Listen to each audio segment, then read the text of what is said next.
உங்களுக்காக பாடுபடுகின்ற அற்புதமான மனிதர், எளிமையானவர், கூப்பிட்ட குரலுக்கு ஓடோடி வந்து உதவி செய்யக்கூடிய நற்குணம் படைத்த அறிவித்தார் கே சி வீரமணிக்கு இரட்டை லட்சத்திலே வாக்களித்து வெற்றி பெற செய்யுங்க. அதே போல நம்முடைய கூட்டணியில் அங்கம் வைக்கின்ற அம்மா மக்கள் முன்னேற்ற கழகத்தைச் சேர்ந்த அருமை சகோதரர் திரு ஞானசேகர் அவர்கள் திருப்பத்தூர் சட்டமன்ற தொகுதியில் போட்டியிடுகிறார். அவரும் மக்களிடத்திலே எளிமையாக பழகக்கூடியவர். இந்த தொகுதியிலே வெற்றி பெற்றவுடன் இந்த பகுதி மக்களுக்கு தேவையான திட்டங்களை உங்களுக்கு சட்டமன்றத்தில் எடுத்துரைத்தி அரசின் வாயிலாக திட்டங்களை பெறுவதிலே முன்னிலை வைக்கக்கூடிய அருமை நண்பர் ஞானசேகர் அவர்களுக்கு குக்கர் சின்னத்திலே வாக்களியுங்க. திரு ஞானசேகர் அவர்களுக்கு குக்கர் சின்னத்திலே வாக்களித்து வெற்றி பெற செய்யுங்கள். இன்றைய தினம் சிந்திச்சு பாருங்க, நாடு தமிழ்நாடு எந்த அளவுக்கு ஒரு மோசமான நிலையில் இருக்குது நீங்க ஒவ்வொருவரும் சிந்திக்க வேண்டிய காலகட்டம் இந்த தேர்தல். இன்றைக்கு தமிழகத்தில் போதைப் பொருள் விற்காத இடமே இல்லை. விற்கிது இல்ல? நல்ல சத்தமா சொல்லுங்க, ஸ்டாலினுக்கு காது கேட்கட்டும். இங்கதான் அதிகமா விற்கிதான் அறிவிச்சவர் சொல்றார். ஆக நாம் பெற்ற பிள்ளைகள், நம்முடைய குழந்தை செல்வம் கண்ணை இமை காப்பதை போல வளர்த்து ஆளாக்கின பிறகு இந்த ஆட்சியில் இருக்கிற கொடுமையின் காரணமாக போதைப் பொருள் கஞ்சா விற்பனை அதிகமாக இருக்கின்ற காலத்தில் பள்ளிக்கு அருகில, கல்லூரிக்கு அருகில, பொது இடங்களில அதிகமாக விற்பனை செய்வதால மாணவர்கள், இளைஞர்கள், பொதுமக்கள் இந்த கஞ்சாவை பயன்படுத்தி கண்ணெதிரே சீரழியக்கூடிய நிலை தொடர வேண்டுமா? இப்படிப்பட்ட ஆட்சி நாட்டுக்கு தேவையா? ஒரு கொடுமையான ஆட்சி. இதற்கு இந்த அரசாங்கம் தீர்வு காண முடியல. ஏன்னா பல பேர் இந்த கஞ்சா விற்பதற்கு துணை நிற்பதே ஆளுங்கட்சி சேர்ந்தவர்கள் தான். அதனாலதான் இந்த கஞ்சாவை கட்டுப்படுத்த முடியல. ஆக சிந்திக்க வேண்டும். சிந்திக்கிற நேரம் இந்த நேரம். இன்னைக்கு தமிழ்நாட்டுடைய தலையெழுத்தை மாற்றக்கூடிய நேரம் வந்துவிட்டது. அது உங்க கையில் தான் இருக்குது. வாக்காளர் பெருமக்கள் தான் நீதிபதிகள், எஜமானர்கள். நல்ல தீர்ப்பை வழங்குவதில் நாங்கள் எதிர்பார்க்கின்றோம். இப்படிப்பட்ட ஒரு மோசமான கொடுமையான ஆட்சி தமிழகத்தில் இது அகற்றப்பட வேண்டும். மக்களோட ஆட்சி தமிழகத்தில் இது அகற்றப்பட வேண்டும். அதற்காகத்தான் அதிமுக தலைமையிலே தேசிய ஜனநாயக கூட்டணி என்ற ஒரு அமைப்பை ஏற்படுத்தி நாங்கள் உங்களை வந்து சந்தித்திருக்கின்றோம். நல்ல ஆதரவை தர வேண்டும், எங்களுக்கு வெற்றி தர வேண்டும். தருவீர்களா? அதே போல பெண்கள் பாதுகாப்பா வாழ முடியல, சிறுமிகள் பள்ளிக்கு கூட போக முடியல. அவ்வளவு கொடுமையான ஆட்சியா இருக்குது.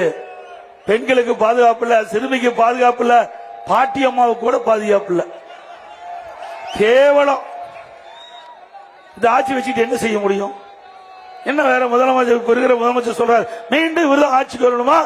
இதே மாதிரி நடப்பாராம். போதும், இதுவரைக்கும் நடந்தது போதும். இதே மாதிரி நடக்கிறதுக்கு இந்த ஆட்சி தேவையா? இந்த 5 ஆண்டு காலம் நாட்டை குட்டுச்சோறாக்கி விட்டீங்க.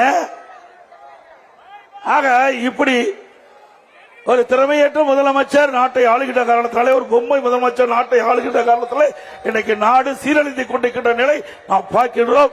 இதிலிருந்து மீட்டெடுக்க வேண்டும் என்று சொன்னால் அதிமுக தலைமையிலே அமைக்கப்படுகின்ற அமைத்த கூட்டணி வேட்பாளருக்கு நீங்கள் வாக்களிக்க வேண்டும்.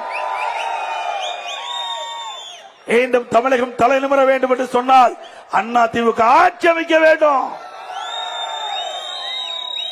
சட்ட ஒழுங்கை பாதுகாக்க வேண்டும், மக்களுக்கு பாதுகாப்பு வேண்டும். இன்னைக்கு சிறுபான்மை மக்கள் சிந்திக்க வேண்டும். அதிமுக ஆட்சி இருக்கின்ற வரை சிறுபான்மை மக்களுக்கு இமை பார்ப்பதை போல காத்தோம்.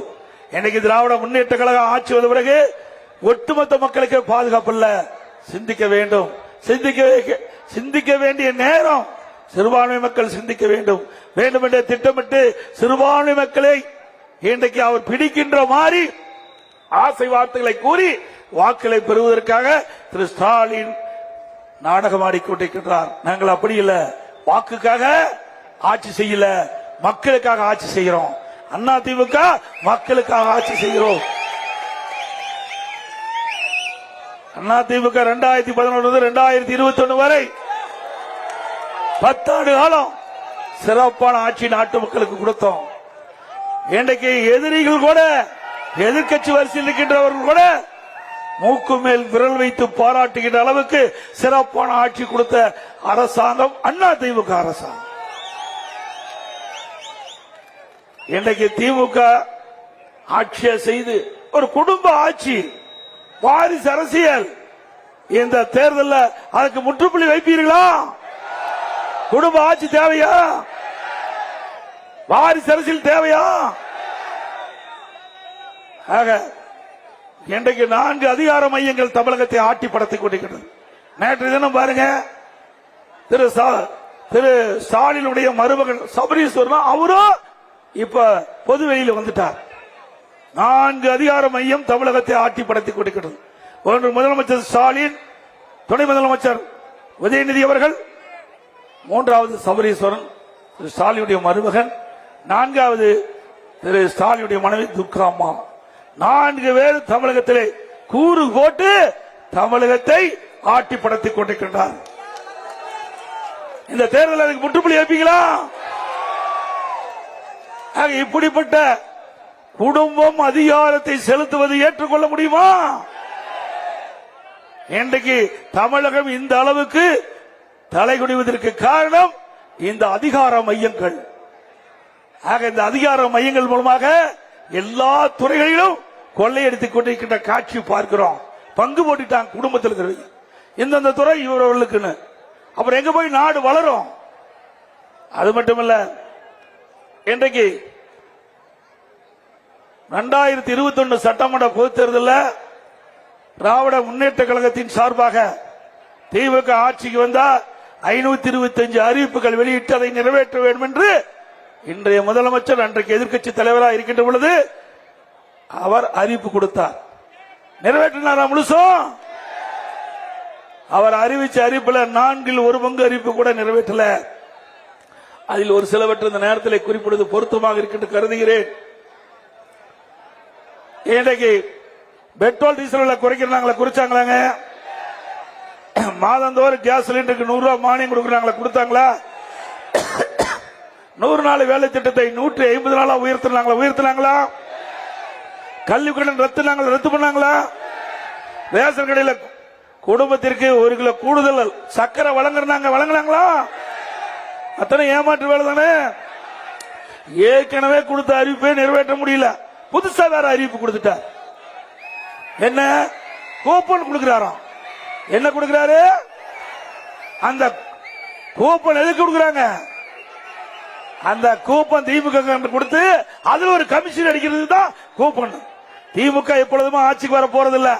இந்த தேர்தலோட திராவிட முன்னேற்ற கழக கட்சிக்கு மூடு விழா. திமுக கட்சிக்கு நல்லா சத்தமா சொல்லுங்க. இந்த கட்சியோட சட்டம் இழுத்து மூடியாச்சு. திமுக குடும்ப ஆட்சிக்கு, வாரிசு அரசியலுக்கு, ஒட்டுமொத்த திமுகவுக்கு மூடு விழா நடத்துகின்ற தேர்தல் சட்டமன்ற பொது தேர்தல். செய்வீங்களா?